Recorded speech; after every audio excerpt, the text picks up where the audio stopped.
Assalamualaikum warahmatullahi wabarakatuh. Saya Zuraimi bin Mansur bernombor matrik A173704 mewakili kumpulan Mind the Gap. Pada hari ini, saya bersama-sama ahli kumpulan akan menerangkan hasil projek tugasan yang telah kami lakukan berkenaan dengan syarikat perkilangan. Saya bersama ahli kumpulan telah sebulat suara memilih syarikat MSM Malaysia Holding Berhad sebagai syarikat utama bagi melengkapkan tugasan projek ini. Seterusnya, mengenai syarikat yang telah kami pilih, sejarah penubuhan syarikat. Syarikat MSM Malaysia Holding Berhad ditubuhkan pada 10 Mac 2011. MSM telah disenaraikan di pasaran Bursa Malaysia dan mempunyai permodalan pasaran sebanyak RM618.6 juta pada Disember 2019. MSM adalah salah satu kilang penapis gula terbesar di Asia dan terus menjadi peneraju gula di Malaysia dengan pegangan saham di pasaran sebanyak 61%. Pada tahun 2020, gula Prime membawa nilai syarikat kira-kira RM627.5 juta. Selain itu, adalah visi dan misi syarikat. Dimulai dengan visi. Visi syarikat adalah menjadi sebuah organisasi bertaraf dunia, penggunaan kos yang efektif dan berprestasi tinggi dengan modal perniagaan yang mampan dan portfolio yang pelbagai dalam perniagaan berkaitan makanan. Misi syarikat adalah berusaha untuk meningkatkan nilai-nilai prestasi kepada para pemegang saham, mengoptimalkan pertumbuhan dan mencapai prestasi ekonomi, sosial dan persekitaran yang lestari, seimbang dan bersepadu dengan mengubah modal perniagaan syarikat dan meraih peluang di seluruh rantaian nilai makanan. Seterusnya adalah anak-anak syarikat MSM. Yang pertama adalah MSM Perlis Sdn Bhd. Yang kedua, MSM Trading and Distribution Sdn Bhd. Yang ketiga, MSM Prai Berhad. Yang keempat, MSM Logistik Sdn Bhd. Yang kelima, MSM Trading International DMCC, dan yang terakhir yang keenam adalah MSM Sugar Refinery Johor Sdn Bhd. Seterusnya adalah produk keluaran syarikat. Yang pertama adalah gula pasir kasar, yang kedua gula pasir halus, yang ketiga gula merah lembut, yang keempat gula kastor, dan yang terakhir yang kelima adalah gula icing. Bismillahirrahmanirrahim. Terima kasih kepada pembentang sebelumnya. Nama saya Nurul Huwaina Hadira binti Mat Hasnan, nombor matrik A173908. Saya akan menerangkan tentang struktur organisasi MSM Malaysia Holdings Berhad. Jadi, jawatan kuasa utama adalah diketuai oleh Lembaga Pengarah MSM Malaysia Holdings Berhad, di mana terdapat 9 orang lembaga pengarah keseluruhannya. Di bawah lembaga pengarah ada 5 jawatan kuasa utama, iaitu yang pertama jawatan kuasa lembaga tadbir urus dan pengurusan risiko, di mana di bawahnya ada tadbir urus, polisi dan pengurusan risiko. Kedua adalah jawatan kuasa pencalonan dan imbuhan, ketiga jawatan kuasa audit, dan keempat jawatan kuasa pelaburan. Namun begitu, jawatan kuasa pelaburan telah dibubarkan pada 20 November 2019. Jawatan kuasa satu lagi di bawah lembaga pengarah adalah dikenali sebagai Ketua Pegawai Eksekutif Kumpulan GCEO, di mana di bawah Ketua Pegawai Eksekutif ini terdapat 3 ketua utama yang mengorganisasi jabatan-jabatan di bawahnya, di mana ketua yang pertama adalah Ketua Pegawai Operasi Kumpulan atau lebih dikenali sebagai GCOO, Ketua Pegawai Kewangan CFO, dan akhir sekali adalah Perkhidmatan Korporat. Proses pengeluaran gula di MSM Malaysia Holdings Berhad bermula dengan penghantaran gula mentah. MSM mempunyai proses pengeluaran yang sangat-sangat terperinci kerana gulanya memang benar-benar diambil dari kapal laut yang diangkut dengan kapal ke pelabuhan dan terus disimpan di gudang penyimpanan. Untuk penyimpanan gula mentah pula, penyimpanan gula mentah ini disimpan di 2 gudang penyimpanan utama, iaitu gudang penyimpanan nombor 2 dan gudang penyimpanan nombor 3.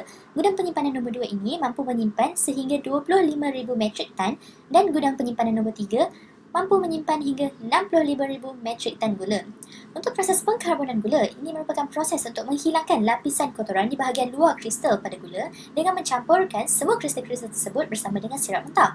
Keempat, iaitu proses afinasi. Proses ini adalah untuk mengeluarkan gula-gula yang telah dicuci di dalam proses pengkarbonan gula sebentar tadi daripada mesin empar untuk dilarutkan dalam pranulta supaya menjadi sebuah cecair yang sangat-sangat cair. Dan yang kelima adalah proses penapisan. Terdapat 3 tahap penapisan yang utama bertujuan untuk mengasingkan cecair yang masih kasar, di mana penapisan tahap pertama dipanggil sebagai penapis drum putar, manakala tahap kedua dan tahap ketiga iaitu penggilap menggunakan penapis yang diberi nama Sweetland. Saya teruskan pula dengan Proses seterusnya iaitu resin pertukaran ion, di mana proses ini adalah dilakukan untuk membuat penyingkiran warna daripada kristal gula. Seterusnya adalah penapisan penggilap untuk memastikan langsung tiada kotoran pepejal pada kristal gula tersebut. Seterusnya adalah penyejatan, bertujuan untuk memekatkan cecair. Cecair yang telah cair tadi, sekarang ni kita hendak pekatkan dia dengan menggunakan dua set peralatan, iaitu penyejat filem dan juga penyejat plat kesan berganda. Seterusnya adalah penghabluran. Penghabluran ini adalah bertujuan untuk mewujudkan bentuk kristal gula semula menggunakan vacuum pen. Seterusnya adalah proses curing. Proses curing ini adalah satu proses pemisahan kristal dengan sirap dalam mesin empar. Mesin empar kita gunakan pada awal tadi, sekarang kita gunakan semula untuk proses pemisahan kristal. Seterusnya adalah saringan. Saringan ini adalah merupakan proses terakhir dalam penghasilan gula untuk mengeringkan, menyejukkan, mengayak dan juga untuk disimpan dalam tong simpanan gula yang telah disediakan di gudang penyimpanan. Seterusnya adalah pembungkusan. Pembungkusan ini adalah apabila kaki tangan mereka memulakan proses membungkus gula-gula tersebut, dipakkan satu persatu mengikut keperluan pengedaran dan pembekal sebelum dihantar kepada anak syarikat untuk diedarkan kepada pembekal. Dan akhir sekali adalah proses penghantaran dan logistik. Proses penghantaran ini diuruskan sendiri oleh anak syarikat logistik syarikat sendiri dan dihantar melalui 3 jalan, iaitu laluan kereta api, jalan raya dan juga laut. Maka dengan proses penghantaran tadi, lengkaplah satu proses pengeluaran gula di MSM Malaysia Holdings Berhad.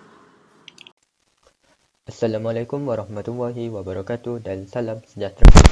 Nama saya Muhammad Daniel bin Khairul dan bernama metrik A174935. Hari ini saya akan membentangkan mengenai amalan perakaunan kos syarikat MSM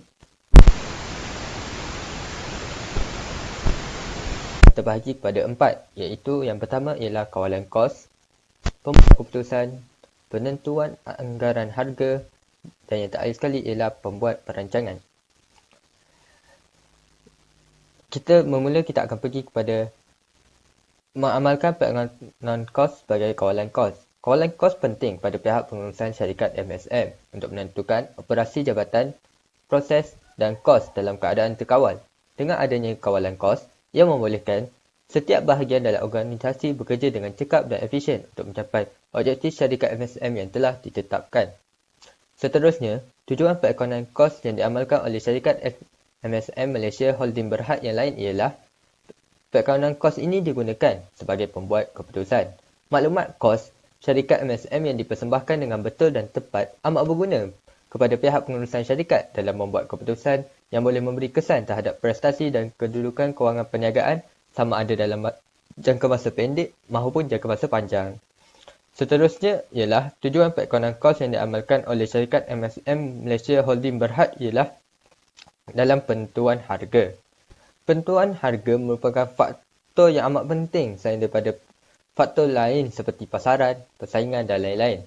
Data-data kos dari perakaunan kos membolehkan kos sesuatu item dikira untuk tujuan menetapkan harga sebelum item tersebut dijual. Selanjutnya ialah dan terakhir sekali, tujuan perakaunan kos yang diamalkan oleh syarikat MSM ialah sebagai pembuat perancangan.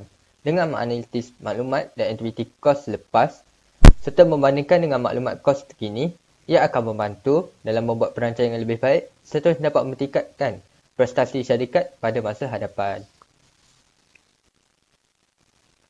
Seterusnya kita pergi pada kos yang dilibatkan dalam syarikat MSM Holding Berhad. Kos jualan pada 2019 sebanyak 1 bilion 900 juta ringgit. Manakala bagi pembelanjaan jualan dan pengedaran pada tahun 2019 sebanyak 25 juta 272. Manakala bagi pembelanjaan pentadbiran pada 2019 sebanyak 73 juta 561 ringgit.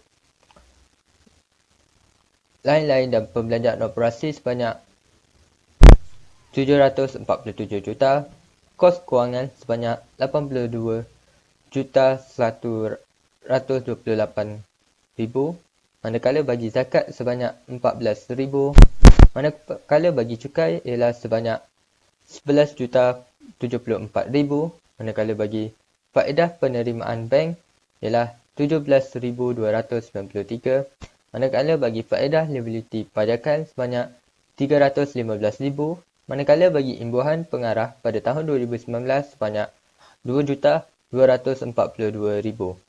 Manakala bagi semua jumlah ini apabila dicampurkan ialah sebanyak 2,204,906,000 ringgit.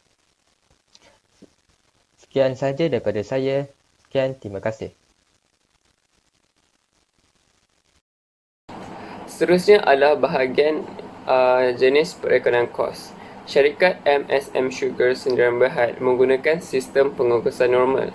Sistem pengukusan normal adalah pengukusan yang mengukur kos overhead kilang dibelanjawankan berdasarkan kadar overhead tertentu. Kadar overhead tertentu digunakan untuk menyerap kos overhead kepada objek kos. Penggunaan overhead kilang disrupt ini dapat memastikan kos produk seunit yang seragam untuk sesuatu tempoh dan peletakan harga yang lebih awal dapat dibuat. Hal ini sangat membantu bagi syarikat kerana mereka dapat menentukan anggaran kos serta anggaran untung lebih awal. Syarikat juga menghasilkan produk mereka berdasarkan jangkaan pengeluaran dan pesanan tambahan daripada pelanggan. Oleh itu, syarikat MSM amat sesuai menggunakan sistem pengukusan normal kerana syarikat dapat menentukan anggaran overhead pada setiap bulan dan mendapatkan kadar overhead dengan tepat. Sebagai contoh, syarikat menggunakan asas jam pengeluaran sebagai penggerak kos. Kebaikan menggunakan sistem pengukusan normal ini adalah syarikat boleh menganggar kos yang dibuat, menormalkan kos overhead seunit bagi jangka masa panjang dan menjamin kos produk yang ditentukan mengikut keadaan semasa. Syarikat MSM merupakan industri pembuatan makanan yang menggunakan kaedah pengukusan proses. Syarikat mengeluarkan produk mereka secara berterusan dan besar-besaran serta barang yang dikeluarkan adalah sejenis atau homogeneous iaitu gula pasir. Proses pengeluaran gula adalah dilakukan setiap hari kerana gula merupakan bahan komoditi dan mempunyai permintaan yang tinggi. Proses pengeluaran dimulakan dengan operasi jualan meramal pesanan jualan 1 bulan lebih awal bagi pengeluaran produk. Seterusnya, sebelum syarikat mengeluarkan produk mereka, mereka akan menempah atau mengimport terlebih dahulu gula mentah dari negara luar seperti negara India. Ketiga, bahan mentah iaitu gula mentah akan dikeluarkan beberapa hari sebelum digunakan dan diproses menjadi gula pasir. Dan akhir sekali, syarikat membuat perancangan pengeluaran output untuk 1 minggu kerana pengeluaran gula pasir akan dilakukan secara mingguan. Ulang kos adalah proses pengiktirafan dan perekodan kos-kos yang terlibat dalam menghasilkan produk. Pengelapan kos akan disokong dengan dokumen sumber seperti resit, invoice atau pesanan belian. Sumber dokumen yang terlibat adalah seperti invoice, iaitu dokumen yang diberi oleh pihak syarikat kepada pembekal yang menjelaskan mengenai barangan, bilangan dan harga yang perlu dijelaskan. Seterusnya, borang pesanan iaitu borang yang dihantar oleh pembeli kepada syarikat MSM untuk membuat pesanan. Dan akhir sekali adalah resit yang dikeluarkan sebagai bukti pembayaran. Bagi bahagian pengklasifikasian kos pula, untuk buruh langsung, kos yang terlibat adalah seperti gaji pekerja. Bagi bahagian bahan langsung pula adalah seperti gula mentah dan bahan kimia. Dan akhir sekali adalah kos overhead. Kos yang terlibat adalah kos gaji penyelia, susut nilai loji dan mesin dan insurans kebakaran kilang. Bagi bahagian peruntukan kos pula, syarikat MSM telah memperuntukkan kos bagi pengeluaran setiap produk yang dikeluarkan mereka. Hal ini kerana syarikat MSM bukan sahaja mengeluarkan satu jenis produk gula, tetapi beberapa jenis termasuklah gula pasir kasar, gula caster, gula icing dan gula merah lembut. Setiap produk ini memerlukan kos yang tertentu, oleh itu syarikat MSM akan memperuntukkan kos bagi setiap jenis produk.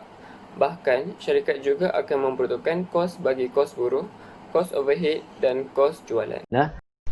Baiklah, kemudian adalah perbincangan dan cadangan. Hasil perbincangan kami mendapati beberapa perkara yang perlu ditimbangkan oleh pihak syarikat seperti penggunaan jentera dan mesin yang dalam skala yang tinggi, penggunaan bahan kimia dalam memproses gula dan masalah dalam perolehan bahan langsung. Maka beberapa cadangan telah diberikan kepada pihak syarikat supaya dapat dipertimbangkan dalam proses pentadbiran, seperti menggunakan sumber tenaga hijau, membeli tanah, menguasai pasaran sama ada domestik atau antarabangsa dan mengeluarkan rantaian produk-produk berunsurkan gula.